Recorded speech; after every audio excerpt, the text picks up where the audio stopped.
Big TV భక్తి సమాచారం WhatsApp ఛానల్లో జాయిన్ అవ్వండి. అన్ని విశేషాలు ఎప్పటికప్పుడు తెలుసుకోండి.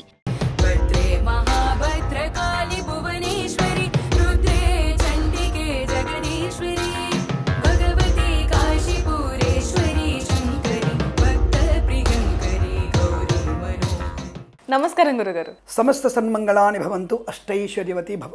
గురుగారు, నవరాత్రుల్లో మూడవ రోజు అమ్మవారి రూపం ఏంటి, అమ్మవారి ప్రాముఖ్యత ఏంటి గురుగారు? 24/9/2025 బుధవారం రోజున మనకి అన్నప్రాసన చేసుకోగలిగే అవకాశం.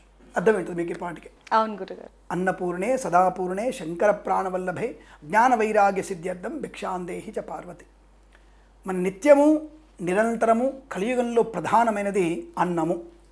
ఈ అన్నమును ఇవ్వగలిగేటువంటి మహత్తు అనేది అన్నపూర్ణాదేవి మాత్రమే. సాక్షాత్తుగా పరమేశ్వరుడికి కూడా అన్నదానం చేయగలిగినటువంటి శక్తి ఉన్నది ఆ మాత మాత్రమే, అన్నపూర్ణాదేవి.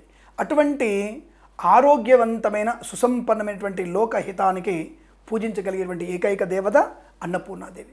ఈరోజు అటువంటి అన్నపూర్ణాదేవి యొక్క అలంకరణ అమ్మవారిని మనం చేసుకుంటాం. ఈ అన్నపూర్ణాదేవి యొక్క అలంకరణలో విశేషమైనటువంటి భాగం ఏంటంటే, తప్పనిసరిగా మీరు ఇంట్లో పాలు పొంగించే ప్రసక్తి కూడా చేసుకోవాలి. అంటే ఇంట్లో పాలు పొంగించవచ్చు. అంటే ఎందుకండి అని అంటే ఇది ఎక్కడ చెప్పబడలేదు.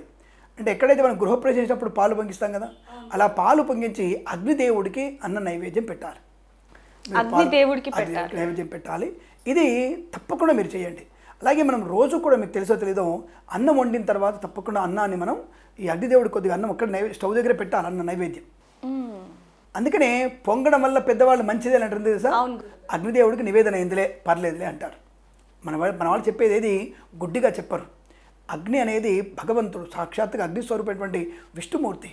అహం వైశ్వానరో భూత్వా ప్రాణా దేహమాస్తి అంటే లోపలే ఉంటాడు ఆయన, అగ్ని రూపంలో ఉంటాడు. అగ్ని రూపమే ఆకలి అంటే ఏమిటి? అగ్ని దహించి వేస్తుంది కదా నేను, అంటే ఒక రకంగా లాగుతుంది కదా.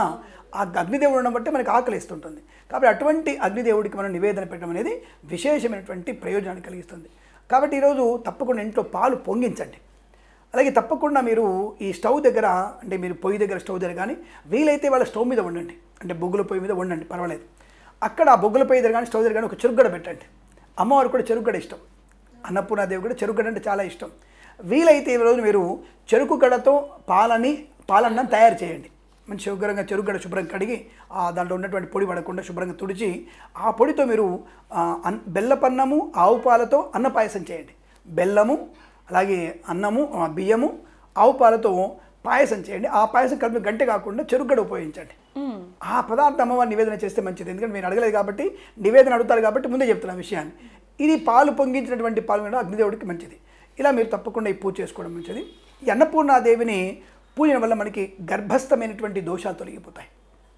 ఇంటిలో కానీ పిల్లల్లో కానీ అజీర్ణ సంబంధ అనారోగ్యాలు ఉండవు. ఇంటిలో ఆకలితో అలమటించే వాళ్ళు ఎవరు ఉండరు. మీరు పూజ చేయడం వల్ల, అన్నపూర్ణది పూజ చేయడం వల్ల మీ వీధి, మీ యొక్క ఊరు, మీ యొక్క రాష్ట్రం, మీ దేశం మొత్తం కూడా అద్భుతమైనటువంటి ఆరోగ్యవంతమైన శుభయోగాన్ని పొందుకుంటారు. ఎక్కడ కూడా రైతు సోదరులకి ఇబ్బంది కలగకుండా, ఇంకా ఇప్పుడు మనం చెప్పుకోకూడదు కానీ ఈ విషయంలో అనవసరమైన ఒక విషయం చెప్తాను నేను. రైతు సోదరు ఎట్టి పరిస్థితులు కూడా మీరు ఇటువంటి విషతుల్యమైనటువంటి పదార్థాలు వేసి భూమిని సారాన్ని పూర్తిగా నాశనం చేయకండి. సేంద్రియ ఎరువులు వాడండి. దానివల్ల సారవంతమైన భూమి అలాగే ఆరోగ్యవంతమైన ధాన్యం బయటికి వస్తుంది. ఆరోగ్యవంతమైన ధాన్యం వల్ల మన లోక కళ్యాణం జరుగుతుంది. భారతదేశ ఆర్థిక ఆరోగ్య శుభయోగాలు ఉంటాయి. ఇది నా యొక్క విన్నపము రైతు సోదరులకి, గుర్తుపెట్టుకోండి. అటువంటి ఆహారం తినడం వల్ల మనకి, అంటే మంచి ఆహార పదార్థాల వల్ల రైతు క్షేమంగా ఉంటాడు. అన్నపూర్ణాదేవి అనుగ్రహంతో మనకి పంటలు కూడా బాగా పండే అవకాశాలు ఎక్కువగా ఉంటాయి. ఈరోజు అమ్మవారిని అన్నపూర్ణాదేవిగా మనం పూజించే ప్రయత్నాన్ని చేస్తే విశేషమైనటువంటి యోగాలు ఉంటాయి. ఒక రకంగా చెప్పాలంటే నేను అంటాను, ఇంట్లో మీ భార్యను మీ తల్లిను పూజించండి సరిపోతుంది. ఎందుకంటే వాళ్ళే అన్నపూర్ణలు, వాళ్ళే సాక్షాత్ అన్నపూర్ణాలు కాబట్టి భార్యను కూడా పూజించవచ్చు. పూజించడం అంటే ఏమిటి? ఒక ప్రేమగా మాట్లాడండి. ఒక అమ్మతో జాగ్రత్తగా ఉంటుంది. అమ్మ అయితే కాళ్ళు కడగండి, అమ్మ కాళ్ళు కడగండి. అమ్మ కాళ్ళు కడిగిన నీళ్ళే మనం స్వీకరించాలి. అదే పాదోదకం అంటే. అంటే నేనే జోక్ చెప్పట్లే. అంటే భార్యను కూడా కాళ్ళు కడగక్కల్లా, భార్యని గౌరవించండి, భార్యని కాస్త పలకరించండి, భార్యని ప్రేమించండి. ఆ రోజు కనీసం ఆ రోజైనా సరే ఆవిడని, అరే నువ్వు చేసిన పదార్థం బాగుంది అంటే ఒప్పుకోండి. కనీసం ఆవిడ పెట్టిన తిండి లేకుండా మనం బతికేది కష్టం.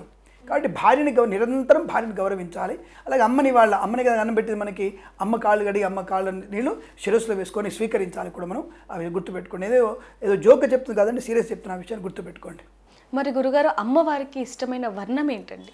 ఈరోజు అమ్మవారికి 2 రకాల వర్ణాలు ఉన్నాయి అమ్మవారికి. ఒకటి క్షీరవర్ణం, అంటే అమ్మవారికి తెలుపు వర్ణం ఒకటి అమ్మవారికి అన్నపూర్ణాదేవికి ఇష్టమే. రెండోది గోధుమ వర్ణం ఇష్టమే. మూడోది కూడా ఉంది ఎరుపు వర్ణం అమ్మవారికి. ఎర్రటి ఎరుపు వర్ణం కూడా అమ్మవారికి చాలా ఇష్టం. గోధుమ వర్ణం ఇష్టమే. శ్వేతాంబర, ఇక్కడ అమ్మవారు తెలుపు రంగు కంటే కూడా అమ్మవారి ఇష్టం కాబట్టి ఈ 3 రంగు చీరల్లో ఏదైనా ఒక చీర అమ్మవారికి అలంకరింపజేసుకోవచ్చు. ఏ రంగు చీర కట్టినా మీరు పింక్ కలర్ బార్డర్ ఉండాలి, దీనికి పింక్ కలర్ బార్డర్ ఉండేట్టుగా చూసుకోవాలి. అటువంటి బార్డర్ ఉన్నటువంటి చీరను అమ్మవారికి అలంకరింపజేయడం చాలా విశేషంగా చెప్పబడుతుంది మనకి. ఇంకోటి గురుగారు, ఆ రోజు అంటే అన్నపూర్ణాదేవిగా అమ్మవారి భక్తులందరికీ దర్శనమిస్తారు కాబట్టి ఆ రోజు చాలా మంది కూడా అన్నదానం కూడా చేస్తూ ఉంటారు. దానివల్ల కలిగే లాభాలు ఏంటండి? ఒకటి పూర్వజన్మ కృతం పాపం, అంటే గత జన్మైనటువంటి పాప పుణ్యాలన్నీ కూడా మనకి ఒకరికి కడుపు నింపితే పోతుంది. అంటే ఏది పెట్టకపోయినా, ఏది దానం చేయలేకపోయినా కనీసం అన్నదానం చేస్తే వాడు కడుపు నిండి కనీసం వాడు శక్తివంతుడు అవుతాడు. అమ్మాయి నాకు అన్నం దొరికింది, నేను పని చేసుకోగలను, నా కడుపు నిండింది చదువుకోగలను, కడుపు నిండింది ఆలోచించగలను. అంటే నీ యొక్క అన్నం వల్ల ఆ వ్యక్తికి అనేక రకాల శుభయోగాలు కలుగుతూ ఉంటాయి. అటువంటి శుభయోగాలు కలగడం ఏమవుతుంది, నువ్వు చేసేటువంటి పనిలో మంచి ఉన్నతమైనటువంటి ఔన్నత్యాన్ని శుభయోగాన్ని పొందుకోగలిగే అవకాశాలు బలంగా ఉంటాయి. కాబట్టి మనిషికి బుద్ధిని, శరీర స్థితిని, శక్తిని కలిగించేది కాబట్టి అన్నదానం చేయడం వల్ల పూర్వజన్మ అంటే పాప ఫలితాలు పోయి పుణ్య ఫలితాలు మనకి అనుకూలంగా ఏర్పడి నెక్స్ట్ మనకి రాబోయేటువంటి రోజులలో, అంటే ప్రత్యక్షంగా రాబోయేటువంటి సంవత్సరము రోజులలో నీకు ఎక్కడ కూడా నీకు అనారోగ్యాలు రాకుండా, ఆర్థికమైన ఇబ్బంది రాకుండా మనం అనుకూలతను పొందుకునే అవకాశం ఉంది. కాబట్టి తప్పకుండా మీరు అన్నదానం చేయడం విశేషము. తప్పకుండా మీరు అన్నదానం చేయడం వల్ల ప్రయోజనాన్ని పొందుకుంటారు సంతోషంగా. మరి గురుగారు, ఇందాక మీరు చెప్పడం జరిగింది అమ్మవారికి ఎటువంటి నైవేద్యాలు ఇష్టం అనేది, మరి అది కాకుండా ఇంకేమైనా పెట్టాలి అని? అన్ని రకాల, ఇవాళ విశేషం అదే. అంటే ఎలాగైతే ఇందాక మనం పాల పాయసం చేశామో, అంటే అన్నము బెల్లంతో చేసిన పాయసం ఉందో అది విశేషం.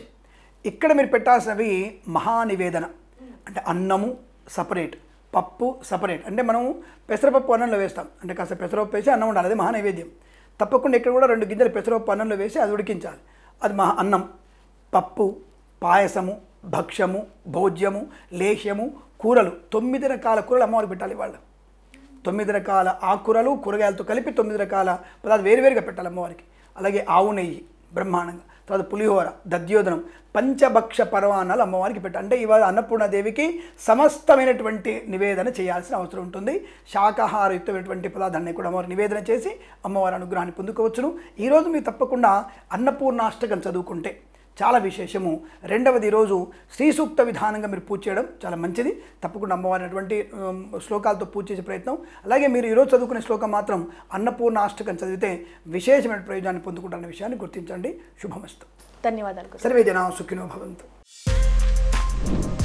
For more videos like this, subscribe Big TV channel.